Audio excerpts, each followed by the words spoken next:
So that's all the outside of Hogwarts, but there's a couple of things I've missed out, and I'll quickly do them. This trapdoor. If you were to fall down this trapdoor, all the way down, you get to land on this plant. I'm not going to say what the plant is, but if you go through the door, we've got a little anteroom.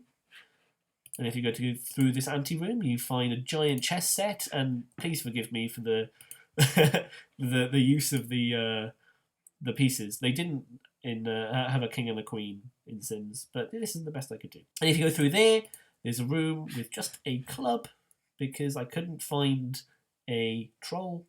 Through there, we have a table with 7 bottles on it and a door which would otherwise be wreathed in fire. And through the door, we get the Mirror of Erised. These all they face onto the first level of the dungeons.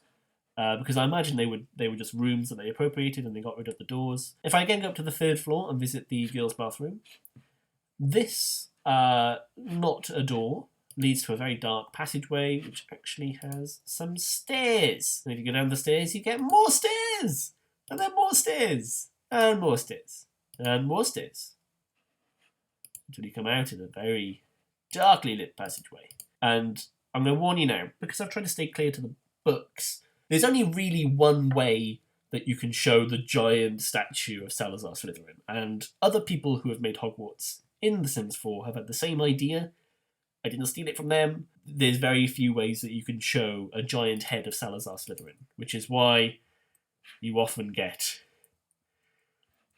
this particular Salazar Slytherin in the Chamber of Secrets. I've also put in vents, because, the basilisk has to get into the rest of the castle somehow, doesn't he? The last thing I'm going to show you is the dungeons, and they're reached generally through the main hall. Down these stairs, we get the first level of the dungeons, and again you can see where these rooms were. If you go through here, you can get to the kitchens, and I know that the kitchens actually are hidden, and you can't just go. You need to, I think you need to tickle a pear or a peach in a painting, but I'd forgotten about that when I made it. But these are the kitchens with the 4 house tables underneath the ones where the students sit.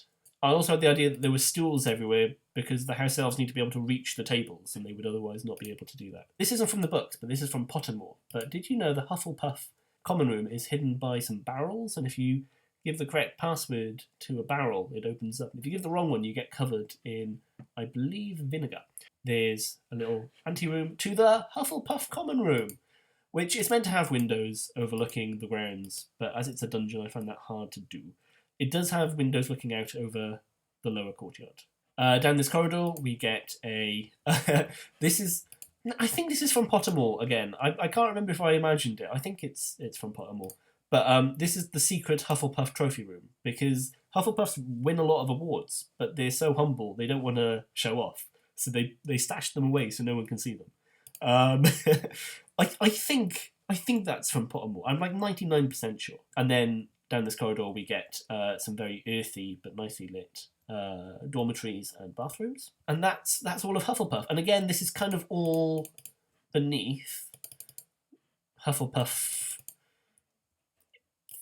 area. I need to find a name for it. The first level dungeons is also this corridor, which leads down to potions. In the films, the potions dungeons have windows, which is why we also have windows looking out over onto the lower courtyard. And also here we have Snape's supplies cupboard, and also we get Snape's office. I think he's got the nicest office. If you change the lighting from margarita glass lights to something a bit more applicable, I think that's a really nice office. We've also got his bedroom and his private bathroom. His bedroom, I've put up what I imagine are pictures of Lily, which he has drawn. I mean, they're meant to be romantic. They look a bit smutty, I'll be honest, but that was the closest thing I could get in The Sims, so I apologise.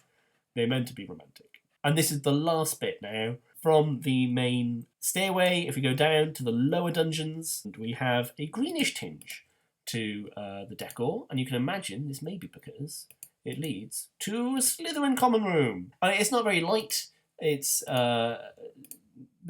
very rich and very, very well furnished, and that leads to two very similar dormitories with giant bathrooms, huge bathrooms. So that's my Hogwarts. It's you can find it on The Sims 4 in the gallery if you search for Hogwarts, or my wife's username, which is SallySparrow321, and you can download it so you can explore it at your leisure using Sims 4.